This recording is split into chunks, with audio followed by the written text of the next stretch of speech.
Okay, lesson, let me write what lesson this was. This is lesson 64, complex fractions and complex numbers.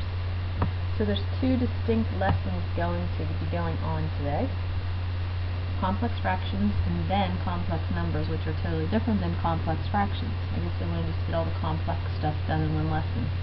Okay, look at this fraction. It says write the following fraction as a simple fraction. That's a complicated one. So let's just start doing it. There's different ways you can do these, and you're going to find the way that's most comfortable for you ultimately. I'm going to do it the way that I do it, and then I'll probably do it different ways as we go through. First thing I would start is simplifying one part of this, and you can't simplify this with this until we simplify this fraction, and we can't simplify this fraction until we simplify the denominator of this fraction. So I'm going to start right here and start simplifying this complex fraction. And I'm going to do that by finding a common denominator of the denominator of the denominator. So our common denominator between 1 over b and x over 1 is b. So that's my common denominator. This one I don't need to multiply by anything. This one I need to multiply by b so that I have the same denominator so that I can add them. Whenever I do the bottom, I have to do the top so I don't change the value of the fraction. I'm multiplying by 1. So I'm going to get 1 plus xb. Now if we cover up the a, this is the kind of problem that we had before, where we're going to flip the bottom, flip this one, and multiply it by the top. So I'm just going to do that. I still have a over 1 hanging out over there. Remember, we were going to simplify this fraction first, and we can't simplify this fraction until we do the denominator of this fraction, and then we'll be able to add it to our first term. So here we go. I'm going to flip this one around, so it's going to be b times, I'm just going to flip this, b over 1 plus xb. And this is all going to cross out, and I'm going to get b over 1 plus xb. Remember when we divide, if we did like 1/3 divided by 1/4, you would just flip the bottom and multiply. That's all we're doing, we're flipping the bottom and multiplying. Now it's getting a little bit simpler. We have a pretty disturbing denominator, but that's our denominator. It's 1 plus xb, or 1 plus bx, whatever makes you happiest. This guy is missing everything, so we have to take it times the 1 plus bx, top and bottom by 1 plus bx. So we're going to get a plus abx on the top. Remember to distribute this. Don't just take the a times the 1. Always put these in parentheses. Plus, this one has everything it needs, so we just put the b. And we now have, if you call this simplified, the simplified fraction a plus abx plus b over 1 plus bx. These are like puzzles. I think they're kind of fun. Alright, let's try another one. Same idea. This one has a more complicated fraction to start with. But we're going to start at the same time. We're going to simplify the most complicated fraction, and then we'll go from there. So, this follows along. A over x plus 4 over common denominator of the denominator would be x. We have to multiply this by x and this by x so that we can add the numerators together. So we get x plus b. This a over x just trails along with us until we simplify this guy.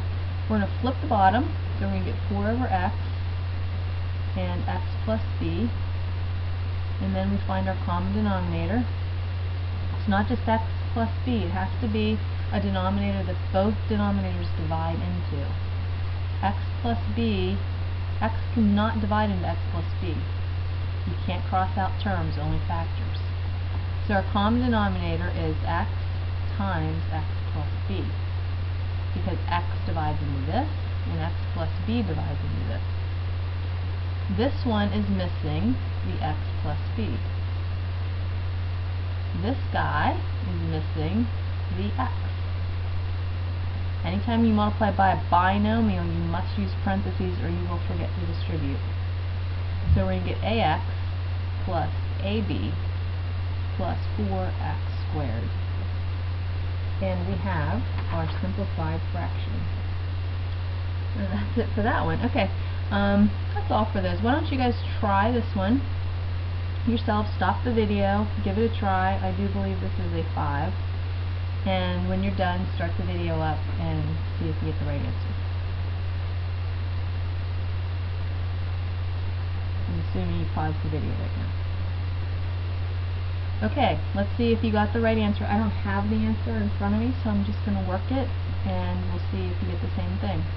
So remember, this guy, he's already pretty simple, so he just follows along. This guy is not simple, so he has to get simpled. So we have a common denominator of z. This one's missing z. So we get 5z plus 3f, because it already has a z. Now we flip the bottom, so we trail this guy along with us. Flip the bottom, 3z over 5z plus 3f. And now we need our common denominator. This is a hard one I gave you. So z times 5z plus 3f is our common denominator. You need, this does not divide into this, so it needs to be separate. This one is missing the 5z plus 3f. Always use parentheses when you're multiplying by a binomial. We're actually doing the same thing on the bottom, though often we don't write this. Now this denominator looks like, well, it will look like this one once we multiply it by a z. This one by a z. This is complicated too. I put parentheses around this because you want to make sure you multiply z by both of these guys. So we get 25z plus 15s plus, well, that doesn't really matter because we're not multiplying that out, plus 3z squared. Hopefully you got that right. Okay, second part of the lesson. Big lesson today. We're going to be talking about complex numbers.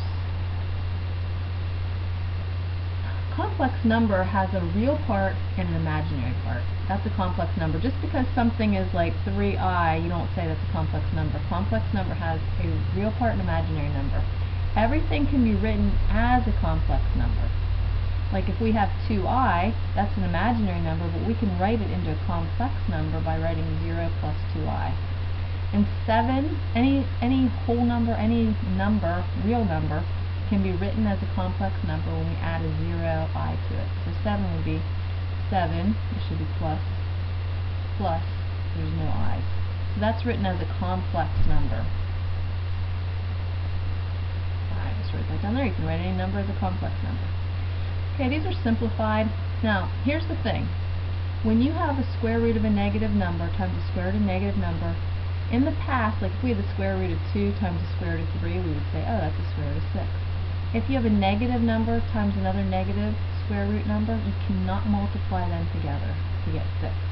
That will give you the wrong answer. So what you have to do is take the imaginary part out first. So you're going to have 2 square root of 2i times the square root of 3i. Once you take it out, you can multiply your radicals together. So it's going to be the square root of 6. And remember, I times I, so I squared, always equals negative 1. This would be times negative 1. So your answer is negative square root of 6. Just be careful with those. Those can confuse you later. You might think, oh, I can get rid of them. You can't just get rid of your negative square roots by multiplying together. The rule does not apply to negative radicals. Keep moving here. Okay, 4i cubed minus 2i to the fourth plus 2 square root of negative 9 plus square root of negative 3 square root of negative 3. Alright, this can be written as 4i squared times I. Because we know I squared is negative 1. Oftentimes you can just factor that out with the I squared and then what's left. Minus 2, this is the same as I squared times I squared, because we know I squared is negative 1, plus 2, square root of 9 is 3, but we have that I. And here's that case that we were talking about before. We have the square root of 3i, the square root of 3i. You can't just say the square root of 9. Okay, let's just keep going. You can simplify in different orders or a different rate. So we have 4 times, this would be negative 1. I'll just go kind of slow here. This would be 2 times negative 1 times negative 1. This one just is 6i. There's nothing you can do there. And this would be the square root of 3 times the square root of 3 would be 3. And then we have I times I, which would be, we get I squared, right? And that's just negative 1. Let's just start simplifying. Negative 4i minus, negative and negative would be positive times a negative would be minus 2 plus our easy 6i minus 3. And then we're just going to combine the ones that are alike. And we're going to get, let's see, we have, remember it's a real and a complex, so it's going to be negative 5 plus negative 4i plus 6i is 2i. And that's your final answer. These are tricky. Be really careful. Try not to skip steps. Alright, we are multiplying using FOIL, two binomials. So remember FOIL, first would be 12. Outer negative 8i. Inner plus 6i. Last negative 4i squared. Those are tricky. So we're going to get 12 minus 2i. I squared is negative 1, so it's going to be plus 4. And the final answer to this is going to be 16 minus 2i. Always keep in mind that I squared is negative 1. These are not any harder than the past. And we have another one. This is the same thing. First would be, the order's messed up, but you don't have to rearrange them unless you want to. But you could just FOIL it this way, or you could do negative 2 plus 5i. So 5i times 4, you're going to get the same answer because it's just the distributive property, is 20i. Outer is going to be plus 15i squared. Inner is negative 8. Last is negative 6i. So this is going to be 20i minus 6i is 14i. That goes second. That's plus. And then this is going to be a negative 1. So that's going to make this a negative. So we have negative 12 minus 8 is, I'm not getting the right answer here. Let's see what happens. 20i plus, oh, this should have been 15. I know you're all laughing at me right now. Let's see if I can fix that.